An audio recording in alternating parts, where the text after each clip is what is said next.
memang bertemu dengan para kuasa hukum, tapi yang kita bicarakan cuma soal pelaporan Pak Kapolsek ke divisi Propam ya. Jadi saya nggak update itu soal yang RT-nya. Yang RT-nya saya nggak update. Ya. Mungkin gimana tuh Mas menanggapinya? Soal pelaporan, oh ya, itu videonya, karena videonya sudah viral, video Pak Kapolres itu, yang mana dalam video tersebut saya, kalau berdasarkan kronologi, itu video sudah viral sebelum teman-teman melakukan pelaporan ke divisi Propam. Jadi teman-teman ini bergerak berdasarkan viralnya video Pak Kapolsek itu. Jadi saya rasa itu lumayan organik ya, viralnya lumayan organik. Saya lihat banyak di beberapa platform, ada di Instagram, di TikTok, ada akun-akun yang memang view-nya besar. Karena viralnya itulah di berbagai platform media sosial itu, teman-teman kuasa hukum itu bergerak melaporkan. Jadi bisa siapapun yang menonton video itu, saya yakin pasti akan minimal mengernyitkan dahi, minimal. Kalau nggak marah, minimal akan terheran-heran kenapa polisi sebagai sebagai aparat penegak hukum yang harusnya mengayomi tanpa pandang bulu, justru membuat pernyataan yang menyakiti, menurut saya menyakiti umat minoritas. Karena bisa dilihat di dalam video tersebut, Pak Kapolres itu mengatakan, saya demi undang-undang saya akan tutup tempat ini karena tempat ini digunakan untuk kegiatan agama selain kita. Ini kan jelas-jelas sangat sara sekali ya, sangat ya, mungkin bukan dibilang rasis, tapi lebih tepatnya ke diskriminasi sara gitu. Jadi ini pernyataan yang sangat-sangat tidak mewakilkan gitu kan, tidak merepresentasi seorang aparat penegak hukum gitu. Jadi makanya memancing kemarahan. Jadi seolah-olah Pak Kapolres ini adalah bagian dari warga intoleran yang sedang menggeruduk dan membubarkan retret tersebut, seolah-olah menjadi bagian gitu. Namun memang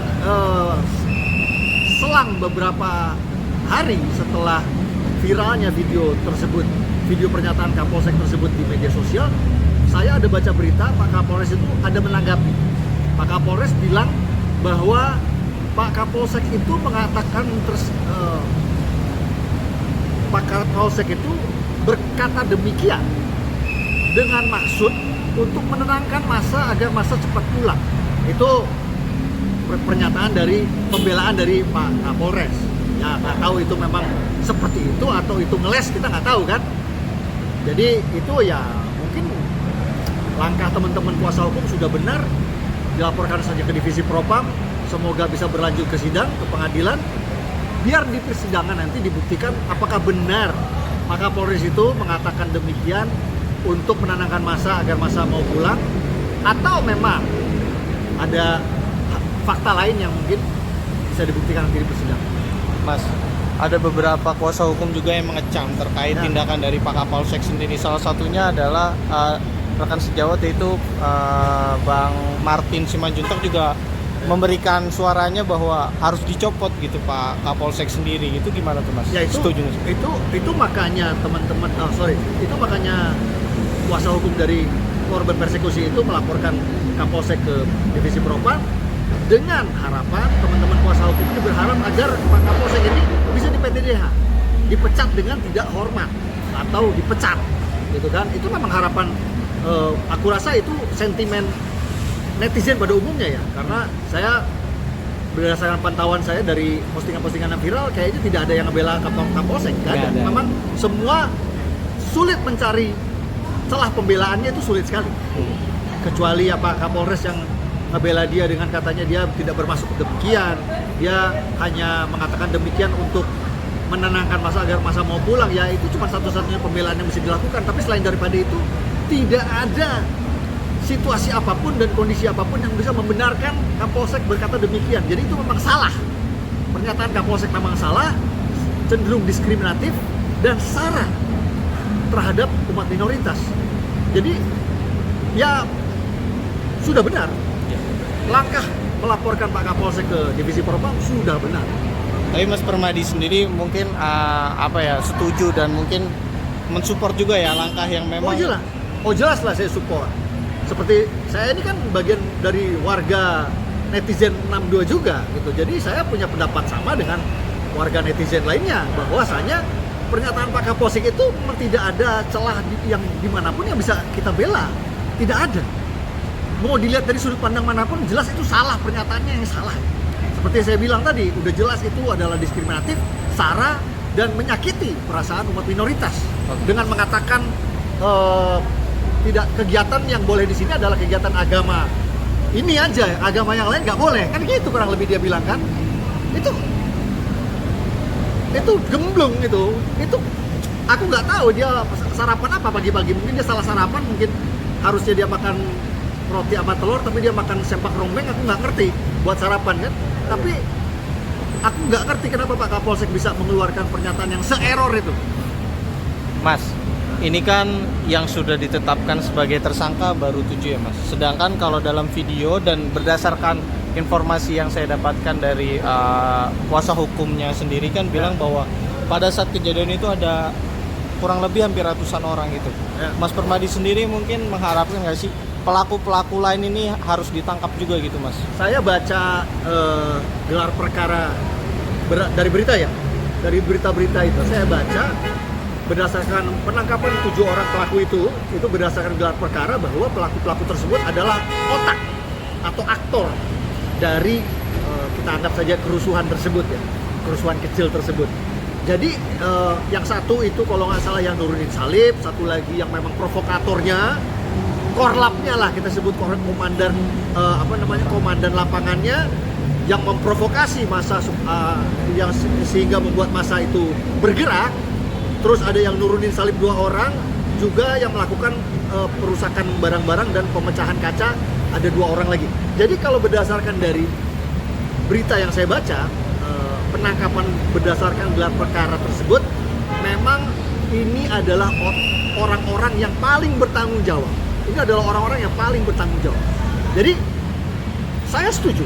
Maksud saya ini langkah Pak Polisi sudah benar. Memang dimanapun kasus kerusuhan dimanapun atau bentrok antara warga lah, perang antar kampung lah, atau apapun yang bersifat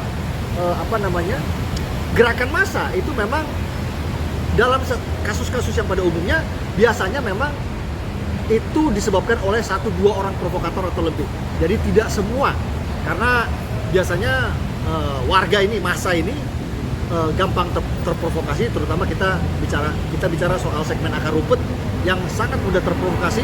Cukup 1-2 orang tokoh intelektual yang mampu memprovokasi mereka sudah cukup untuk membuat mereka bergerak. Jadi saya setuju langkah Pak Polisi untuk menangkap para provokatornya, tidak perlu ditangkap semuanya karena warga lain saya yakin cuma ikut-ikutan.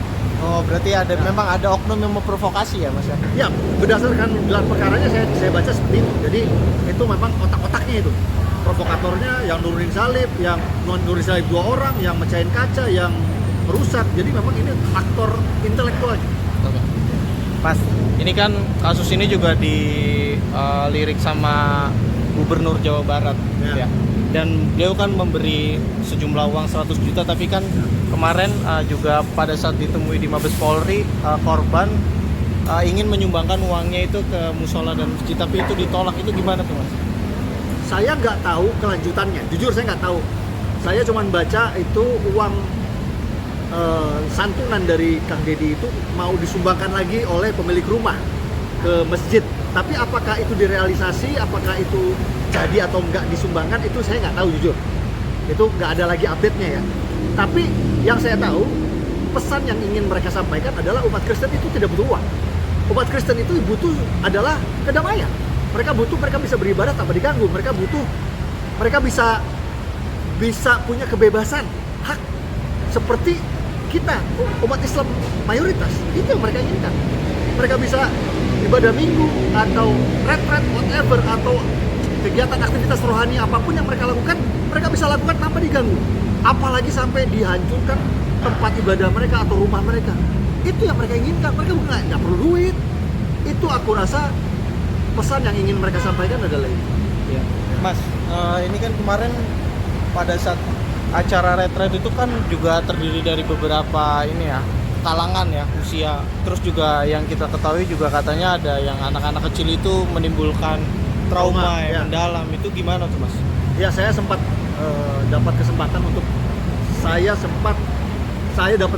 untuk mewawancara ibu gembala ya, atau istilah mereka itu guru dari anak-anak ini. Jadi menurut kesaksian dari ibu gembala yang saya wawancara itu, ternyata yang ikut itu banyak anak-anak, bahkan remaja pun belum. Akibat dari kebrutalan warga yang waktu itu, yang berdasar kesaksian itu di TKP itu, warga tuh sempat ngerubuhin pagar besar. Bayangin, gerbang besar dirubuhin. Udah gitu ketika guru-guru membawa anak-anak keluar dari rumah, mereka berteriak-teriak mengusir anak-anak tersebut keluar dari rumah. Dan ketika mereka masuk mobilnya sedang keluar dari dalam rumah menuju jalan, mobilnya dipukulin, ditendangin sambil diteriakin. Saya rasa anak manapun pasti akan trauma. Jadi ibu gembala bilang, ibu gurunya bilang katanya anak-anak itu trauma berat, sampai beberapa dari mereka itu tidak bisa mendengar suara keras. Jadi kalau ada suara orang ngomongnya keras sedikit, mereka langsung ketakutan. Udah gitu malam-malam susah tidur. Menyedihkan sekali. Itu pemulihannya kita nggak tahu loh berapa lama. Bisa seminggu, bisa sebulan, bisa setahun, bisa jadi luka sampai yang akan terbawa sampai tua. Istilahnya kena mental, bisa kena mental sampai tua. Kita nggak tahu loh. Jadi kerugian itu besar sekali secara psikis ke anak-anak. Kalau menurut Mas Permadi, perlu ada pendampingan nggak sih dari Kemen PPA sendiri gitu untuk ya seenggaknya untuk memulihkan anak-anak tersebut gitu? Sampai sekarang saya lihat selain dari Kang Dedi sama ya aparat kepolisian, saya akui kita harus acungin jempol. Pak Gubernur sama aparat kepolisian sudah gercep menangkap para pelaku. Tapi selain daripada dua ini, saya nggak lihat ada partisipasi dari dinas-dinas pemerintah lain. Nggak ada, minimal sekali. Memberikan perhatian pun enggak. Maksudnya ini kan bisa dibilang ini lumayan insiden yang lumayan viral, bahkan sampai menjadi perhatian nasional ya. Saya rasa harusnya ada minimal ada atensi dari pemerintah pusat supaya jangan terulang lagi hal-hal seperti ini. Harus dirumuskan kebijakan baru, harus diterbitkan aturan baru, harus dirumuskan undang-undang baru yang memastikan tidak akan ada kejadian seperti ini sekali lagi. Tapi ada nggak? Nggak ada. Saya nggak lihat ada niat dari pemerintah pusat untuk mencegah hal-hal ini tidak terjadi lagi. Dalam hal ini kan ya sudah menjadi isu nasional ya Mas, bisa dikatakan. Menurut saya ya, bahkan saya berdasarkan laporan netizen, ada beberapa yang mention saya, itu ada beberapa akun media nasional, akun media di luar negeri, internasional itu yang sudah ngangkat soal itu. Oke. Jadi ini sudah jadi internasional menurut saya. Nah, ditanya ini sama intens dan saya udah pernah jawab, ini Menteri Agamanya lagi tidur nyenyak, lagi tidur pules. Jadi makanya dia tidak ada komentar apapun karena dia belum bangun sampai sekarang, itu kayaknya masih keenakan tidur. Oke, Mas, mungkin kemarin juga Mas Permadi sempat berbincang langsung dengan pihak kuasa hukum korban. Mungkin apa yang dibicarakan Mas kemarin? Yaitu soal saya tanya langkah apa yang sudah dilakukan oleh kuasa hukum, terus mereka melaporkan kepada saya bahwa pada hari Senin tanggal 14 mereka sudah ke Divisi Propam Mabes Polri sudah melakukan pelaporan yang terhadap Pak Kapolsek. Kurang lebih seputar pelaporan Pak Kapolsek ke Kadif Propam Mabes Polri. Cuma itu aja. Mas, mungkin ya kalau kita bicara di Indonesia sendiri kan soal kasus intoleransi itu masih banyak terjadi ya Mas. Maksudnya iya, kemarin juga ada juga di Depok juga sama tuh kayak gitu juga. Di Depok itu nggak sampai seminggu setelah dari kejadian Sukabumi itu kejadian di Depok. Itu gereja Batak Karo kalau nggak salah GBKP itu sudah lengkap izinnya.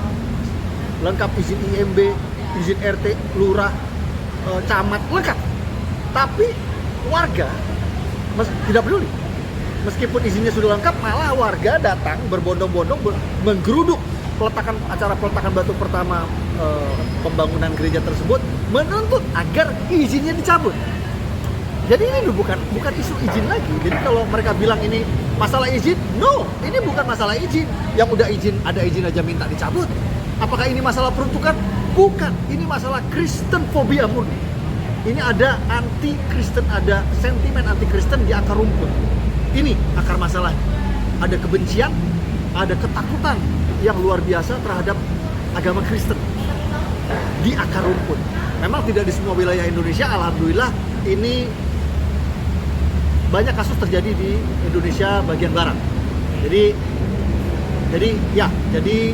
itu adalah akar masalahnya, adalah adanya rasa ketakutan atau fobia terhadap agama Kristen di akar rumput di Indonesia bagian barat. Mas, tapi kan kalau bisa dikatakan ya, menurut Mas Permadi sendiri ada nggak sih langkah-langkah atau mungkin cara pencegahan supaya orang-orang ini tidak berlaku? Apa mungkin sampaikan? Ada banget. Salah satu cara. Oke, ada dua cara yang saya tahu nih. Harusnya ini langkah bisa diambil oleh pemerintah pusat, tapi ini tidak dilakukan. Langkah pertama, pastikan apabila terjadi kasus persekusi, karena kebebasan beribadah ini adalah hak azazi yang dilindungi sama konstitusi, dilindungi oleh undang-undang. Jadi tidak ada siapapun yang boleh melarang. Tidak lurah, tidak RT, tidak camat, tidak apalagi cuma warga. Tidak ada yang bisa melarang siapapun untuk berdoa di negeri ini. Dan pelarangan, siapapun yang melarang itu melanggar hukum. Apalagi sampai terjadi persekusi, apalagi sampai terjadi anarkisme. Jadi satu langkah yang bisa dilakukan pemerintah adalah memastikan pelaku dijerat hukum. Kalau pelaku dijerat hukum, kalau setiap ada kasus, setiap ada insiden, pelakunya ditangkap, ditahan, saya yakin itu akan memberikan efek jera, minimal akan membuat orang berpikir beberapa kali. Di lain tempat, ada orang Kristen lagi nyanyi-nyanyi, ada warga intoleran yang tidak suka, mereka mau ngebubarin, minimal mereka mikir, kalau kita bubarin, kita bisa masuk penjara loh. Itu bisa mencegah. Itu yang pertama bisa dilakukan. Yang kedua, yang bisa dilakukan pemerintah bisa mentertibkan penceramah, ustadz yang ceramahnya menghasut kebencian dan menghasut permusuhan kepada agama Kristen. Kita tahu banyak sekali, terutama mualaf-mualaf itu baru masuk ke Islam ngejelek-jelekin Kristen agama sebelumnya. Kita tahu itu memang motifnya dia. Memang motifnya dia untuk menjadi mualaf, pindah dari Kristen ke Islam, dan khusus ceramahnya menjelek-jelekan Kristen. Memang tujuannya tidak bukan memang mencari monetisasi atau mencari cuan. Karena dengan melakukan seperti itu mereka bisa dapat banyak undangan, bisa dapat banyak job. Kita tahu motifnya murni ekonomi, tapi mereka tidak paham. Mereka tidak paham dengan mereka selalu mengujar kebencian atau menghasut permusuhan terhadap Kristen. Mereka tidak paham, mereka membuat panas di akar rumput. Ini kasus intoleransi yang terjadi hampir sebulan sekali. Sebulan bisa ada satu kasus, bisa ada dua kasus. Kadang-kadang bisa 2 kasus per bulan. 3 tahun terakhir ini, setiap bulan pasti ada gereja dibubarin. Setiap bulan pasti ada setiap bulan pasti ada ibadah Kristen yang dibubarin. Setiap bulan pasti ada gereja yang ditolak. Setiap bulan pasti ada izin yang dipersulit. Ini semua adalah buah dari khotbah atau dari ceramah para ustadz dan para mu'alaf yang mengujar kebencian terhadap Kristen dan menghasut permusuhan kepada Kristen. Ini buahnya. Buahnya adalah Kristen fobia di akar rumput. Buahnya adalah rakyat di akar rumput yang takut sama Kristen, yang benci sama Kristen. Pemerintah bisa lakukan apa? Pemerintah bisa menertibkan mereka. Terbitkan dong aturan, terbitkan regulasi. Kan semudah itu buat pemerintah. Pemerintah tinggal menerbitkan aturan, lo orang Islam, lo ustadz, lo ceramah, nggak boleh nyenggol Kristen. Sesimpel itu. Kalau lo Islam, lo ustadz, lo ceramah, lo nyenggol, lo bahas Kristen, kena pasal penodaan agama, selesai. Nggak akan ada yang berani. Coba kalau ada ustadz atau mualaf kampret setan hantu blau itu yang tiap hari ceramahnya cuma ngebahas Kristen, udah masuk Islam, bukan ngebahas Islam malah ngebahas Kristen. Coba kalau mereka dijerat sama pasal penistaan agama. Kalau pemerintah bikin aturan, Kalau pemerintah bikin aturan, apakah mereka berani? Saya yakin mereka nggak bakal berani. Kenapa mereka berani seperti itu? Mengujar kebencian sama Kristen, menghasut permusuhan terhadap Kristen, karena tidak ada aturan yang menjerat mereka, karena tidak ada undang-undang dan tidak ada hukum yang menjerat mereka. Coba kalau ada, lo ustadz, lo Islam, lo ceramah, lo bahas Kristen, kena pasal penistaan agama. Selesai. Saya yakin mereka akan stop. Jadi itu ada dua cara yang bisa dilakukan pemerintah dan dua-duanya tidak dilakukan. Yang pertama tadi saya bilang, yang pertama tadi dengan memastikan para pelaku dijerat hukum. Yang kedua, membuat regulasi, membuat aturan, mentertibkan ustadz-ustadz yang suka ngebahas Kristen di dalam ceramahnya. Tapi Dua-duanya tidak dilakukan. Tapi menurut Mas Permadi sendiri, banyak nggak sih kalau di Indonesia sendiri itu oknum-oknum ustadz yang memang ceramahnya itu agak menyinggung-menyinggung? Loh, memang banyak. Ya? Saya nggak usah sebut nama lah, banyak sekali lah. Mau di platform TikTok ada, di Instagram ada, di YouTube ada. Memang mereka kajiannya itu memang khusus membahas agama Kristen. Ini apa maksudnya coba? Lu kan udah jadi Islam, apalagi mualaf-mualaf ini. Lu kan udah jadi Islam, bahas Islam dong. Kenapa mereka nggak mau bahas Islam? Karena mereka nggak punya ilmunya. Mereka nggak punya ilmu Islam, tapi mereka pengen jadi ustadz, mereka pengen diundang, mereka pengen dapat duit. Jadi ujung-ujungnya duit sebenarnya. Makanya mereka tahu gimana caranya mereka bisa diundang, mereka bisa dapat honor dengan cara mereka menjelek-jelekan agama sebelumnya. Jadi banyak sekali yang model kayak gitu. Itu yang harusnya ditertibkan sama pemerintah. Oke. Terakhir Mas, pertanyaan dari saya mungkin ada pesan untuk para pelaku intoleran sendiri untuk harusnya tuh berbuat apa sih? Kalau ada orang jadi intoleran, kalau ada orang katakanlah mengharamkan ucapan selamat Natal, kalau ada orang, apalagi lebih parah lagi kalau ada orang sampai terganggu sama umat Kristen nyanyi-nyanyi, misalnya ada tetangga nyanyi, mereka terganggu, lalu mereka sampai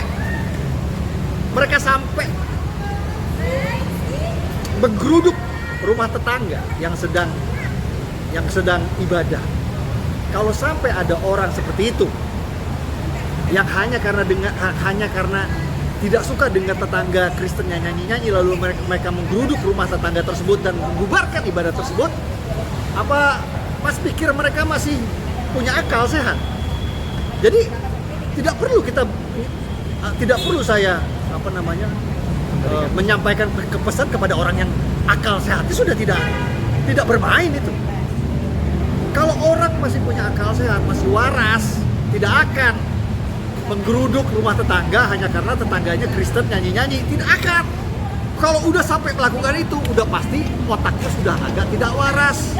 Jadi orang tidak waras ya tidak perlu kita sampaikan pesan, karena percuma. Yang harus dilakukan adalah diborgol sama polisi, masukin penjara supaya ketololan mereka tidak menular kepada yang lain. That's it.